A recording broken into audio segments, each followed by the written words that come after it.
வரகு Pongal, வரகுனா millet, millet Pongal.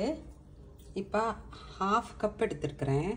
1/2 cup அதில் போட்டுருவோம். ஊற வச்சுருக்கேன் ஒரு அரை மணி நேரத்துக்கு மேலே. 1/2 கப்பில் இந்த 1/2 கப்பில் இவ்வளவு வரகும், இந்த இதுக்கு வந்து ஒரு 1/4 மூங் தால் பாசிப்பருப்பு எடுத்திருக்கேன். எந்த கப்பில் எடுத்தோம்னாலும் ஒரு 3/4 அந்த இதுவும் ஒரு 1/4 பருப்பு எடுத்துக்கலாம். அது பருப்பெல்லாம் அவங்களோட இஷ்டம்தான். அதுக்கு எந்த கப்பில் எடுத்தோமோ அந்த கப்பில் 2 கப்பு அண்ட் 1/2 தண்ணி. அப்புறம் அதில் சீரகம் கொஞ்சோண்டு, அதில் கொஞ்சோண்டு சீரகம், அப்புறம் வேணுங்கிற உப்பு. நான் இப்போதைக்கு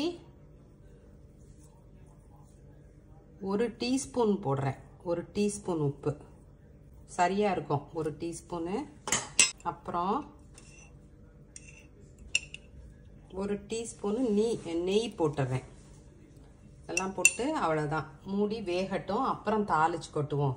வரகு பொங்கல், வெண்பொங்கல். இப்போ வந்து இதில் ஒரு 1 டீஸ்பூனு மிளகு, முழு மிளகாவை போட்டால் தூக்கி போட்டுருவோம். அதனால் மிளகை வந்து நுணுக்கிக்கணும்.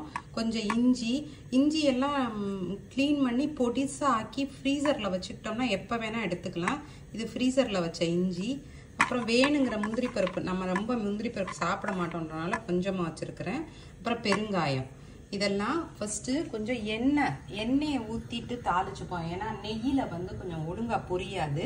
அதனால் எண்ணெயில் தாளிச்சிட்டு அப்புறம் லாஸ்ட்டு 1 ஸ்பூன் நெய் போட்டுக்கலாம். இப்போ நான் வந்து எண்ணெயை வந்து காய வச்சுருக்கிறேன். இந்த எண்ணெயில் இப்போ எண்ணெய் காஞ்சோடனே இஞ்சியை போட்டு பார்ப்போம். இஞ்சி,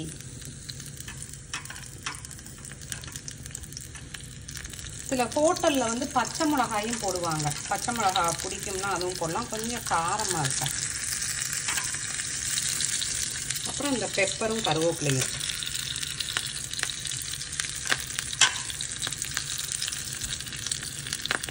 இதெல்லாம் போட்டு நல்லா இது வாசம் வர வரைக்கும் ஒரு கிண்டிட்டு அப்புறம் அந்த பொங்கல் திறந்து அதில் கொட்டுவோம். பொங்கல் ஆவி அடங்கட்டும். ஒரே ஒரு விசில், மீடியம் இதில் வச்சு 1 விசில் வச்சுருக்கேன். திறந்து பார்த்துட்டு எப்படி இருக்குன்றதை பார்ப்போம்.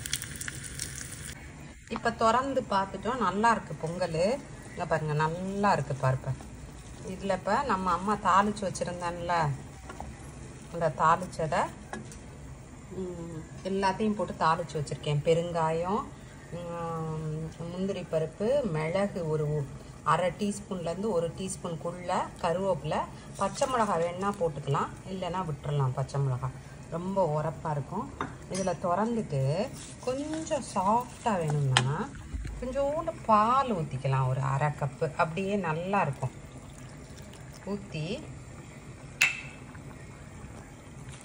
நல்லா இதை அப்படி கிண்டி விட்டுட்டோம்னா நல்லாயிருக்கும். இதில் இப்போ திறந்த பிறகு கொஞ்சம் நெய் போட்டுக்கலாம். நல்ல நெய், நல்ல ரிச்சாக போட்டு சாப்பிட்ணுன்னா கொஞ்சம் நல்ல நெய்யெல்லாம் போட்டுக்கலாம். இது நாங்கள் 2 பேரும் பெரிய ஆளுங்கன்றனால போதும்னு விட்டாச்சு. அவ்வளோதான்.